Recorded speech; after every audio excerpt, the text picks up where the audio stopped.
Hello friends, welcome back to our own channel wealth को। तो friends, आज हमें एफएमसीजी सेक्टर में अच्छी खासी तेज़ी देखने को मिली है। एक्चुअल में हमें 4% की तेज़ी, इसके साथ हमें ब्रिटेन में भी हमें 4% की तेज़ी देखने को मिली है। इसके अलावा आईटीसी में ऑलमोस्ट 3% की तेज़ी हमें देखने को मिली है। तो इसके पीछे का कारण क्या है, क्यों यहाँ पे एफएमसीजी में हमें तेज़ी देखने को मिल रही है। तो ग्लोबली जो फूड क्राइसिस की प्रॉब्लम शुरू हुई, देख सकते हैं यहाँ पे food globally food and food crisis. इसके अलावा world face major food crisis started.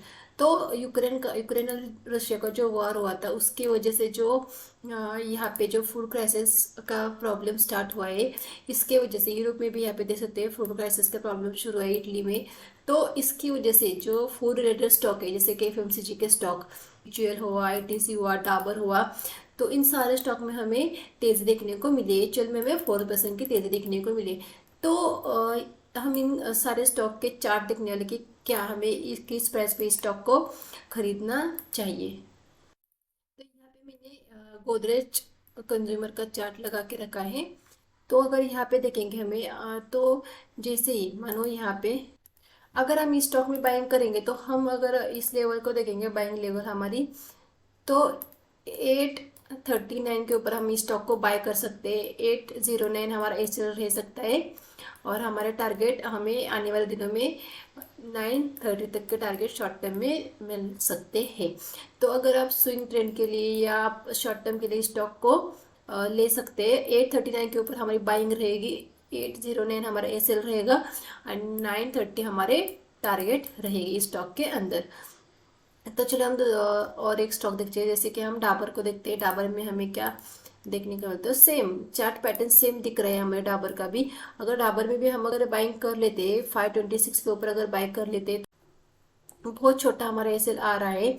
अगर हम 526 के ऊपर हम बाय करते तो हम थोड़ा सा 550, मतलब अगर हम बाय करते हैं 526 के ऊपर, तो हमारा 515 हमारा एसएल रहेगा।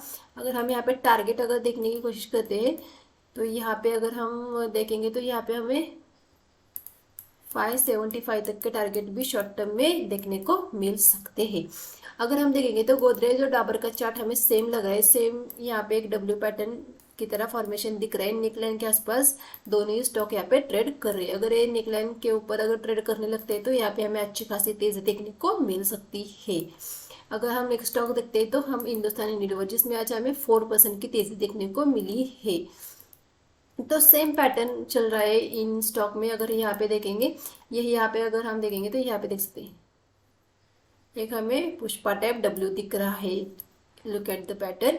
तो जैसे यहाँ पे एक नेकलाइन की यहाँ पे ब्रेकआउट हो चुका है, लेकिन यहाँ से एक रजिस्टेंस फेस किया है, फिर यहाँ से रजिस्टेंस फेस किया, अभी उसी लेवल के आसपास अभी ट्रेड कर रहा है। अगर ये स्टॉक में मानो ये स्टॉक अभी प्रेजेंटली 3370 के आसपास अभी ट्रेड कर रहा है, तो इसमें अगर हम बाइंग करेंगे तो हम 2427 के ऊपर हम इसे बाय कर सकते हैं। मतलब 2700 तक का टारगेट आने वाले दिनों में हम इस स्टॉक में देखने को मिल सकती है, अगर ये स्टॉक के ऊपर अगर निकलता है तो अगर हम इसमें हमारा एसएल थोड़ा सा बड़ा होगा, क्योंकि हमारे टारगेट भी यहाँ पे बड़े हैं। इसमें हमारा एसएल 2330 का एसएल रहेगा हमारा। बाइंग हमारी 2427 की रहेगी, और 2700 तक के हमारे टारगेट रहेंगे।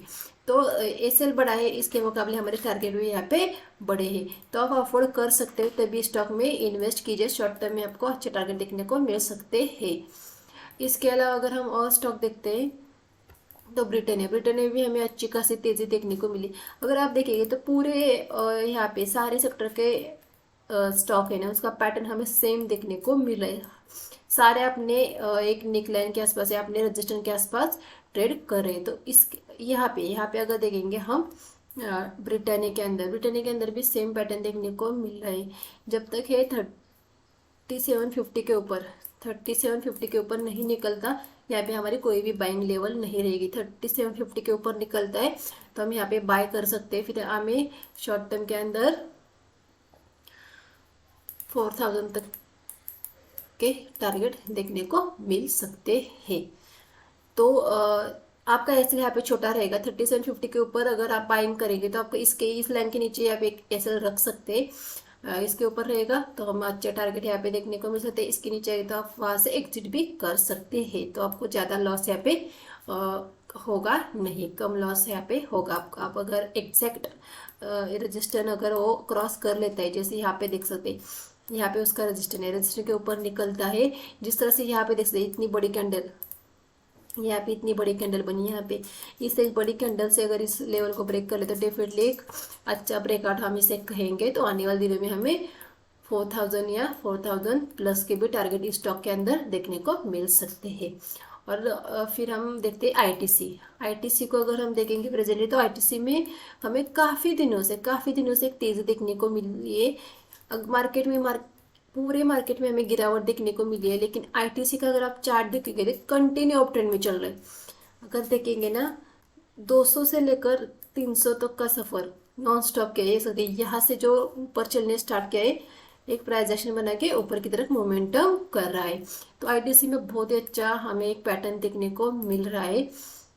आईटीसी बहुत स्ट्रांग लग रहा है, तो आईटीसी हमें काफ़ी स्ट्रांग लग रहा है बाकी स्टॉक के मुकाबले। यहाँ पे अगर हमें आईटीसी में देखेंगे तो यहाँ पे हमें एक स्मॉल ब्रेकआउट होता हुआ दिख रहा है। यहाँ पे अगर हम आईटीसी में देखेंगे ना तो यहाँ पे एक ब्रेकआउट होता हुआ दिख रहा है हमें एक बड़ी सी कैंडल के साथ। इसके ऊपर अभी प्रेजेंटली अभी ट्रेड करें, अगर यहाँ फिर से अगर रिट्रेस करने आ जाता है इस लेवल के आसपास, तो ए प्राइस के 282, इसके आसपास अगर रिट्रेस करने आ जाता है तो यहाँ पे हम फिर से यहाँ पे बाइंग कर सकते हैं।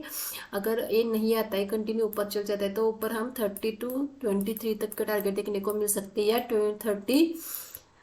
364 तक के टारगेट भी देखने को मिल सकते हैं। अगर आप इस लेवल के आसपास बाइंग करें, मतलब 291 के आसपास अभी प्रेजेंट ट्रेड करें, तो आपका एसएल इसके नीचे रहेगा, 280 के नीचे आपका एसएल रहेगा। आपके टारगेट रहेंगे 323 या 364। ये दो टारगेट आपको आईटीसी में देखने को मिल सकते हैं अगर ये तेजी कंटिन्यू आईटीसी में रहती है तो अगर हम देखेंगे तो जो स्टॉक हमने देखे कि सारे स्टॉक में एक ही पैटर्न देखने को मिला है, चाहे गोदरेज कंज्यूमर हो या डाबर हो, हिंदुस्तान यूनिलीवर, ब्रिटानिया, लेकिन आईटीसी का पैटर्न हमें थोड़ा सा अलग लग रहा है। आईटीसी काफ़ी स्ट्रांग लगा है इन सारे स्टॉक के मुकाबले। तो जो फुल क्राइसिस चल रही है, तो इसके चलते हमें इन स्टॉक में अच्छी खासी तेज़ी देखने को मिल सकती है। इसके अलावा जब भी मार्केट में एक गिरावट आ जाती है तो डिफेंसिव स्टॉक में बाइंग होती है। तो दो बड़ी वजह है कि एफएमसी स्टॉक में हमें तेज़ी देखने को मिलती है। फर्स्ट, जो फूड क्राइसिस चल रही है इसके चलते हमें इन स्टॉक में तेज़ी देखने को मिल सकती है। सेकंड, जो मार्केट में जो गिरावट हो रही है, तो मार्केट में जो डिफेंसिव स्टॉक होते हैं जैसे कि एफएमसीजी के स्टॉक, इनमें हमें अच्छी खासी तेज़ी देखने को मिल सकती है। तो फिलहाल ये सारे स्टॉक हमें काफ़ी स्ट्रांग लग रहे हैं। अगर आप इन स्टॉक में इन्वेस्ट कर सकते हैं तो मैंने यहाँ पे आपके साथ लेवल शेयर किए हैं। शॉर्ट टाइम में आपको अच्छे टारगेट इस स्टॉक में देखने को मिल सकते हैं। अपने एसएल पे स्टिक रहना, ऐसे नहीं कि चलो न्यूज़ आई हमने स्टॉक को बाय किया, यहाँ पे ब्रेकआउट हुआ और फिर ऊपर थोड़ा चला गया, फिर नीचे आया, फिर नीचे आते आते चला गया, आप बैठे रहे आज ऊपर जाएगा कल ऊपर जाएगा, तो ऐसा नहीं करना है। अगर हमने किस लेवल के ऊपर अगर उसे बाय किया है तो डेफिनेटली हमारा एसएल रहेगा।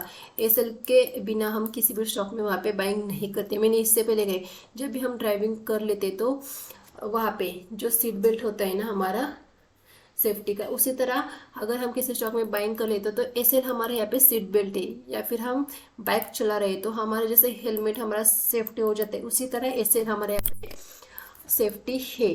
तो इसीलिए एसएल स्ट्रिक्टली एसएल को फॉलो करना, तभी किसी भी स्टॉक में वहाँ पे आप ट्रेड करना।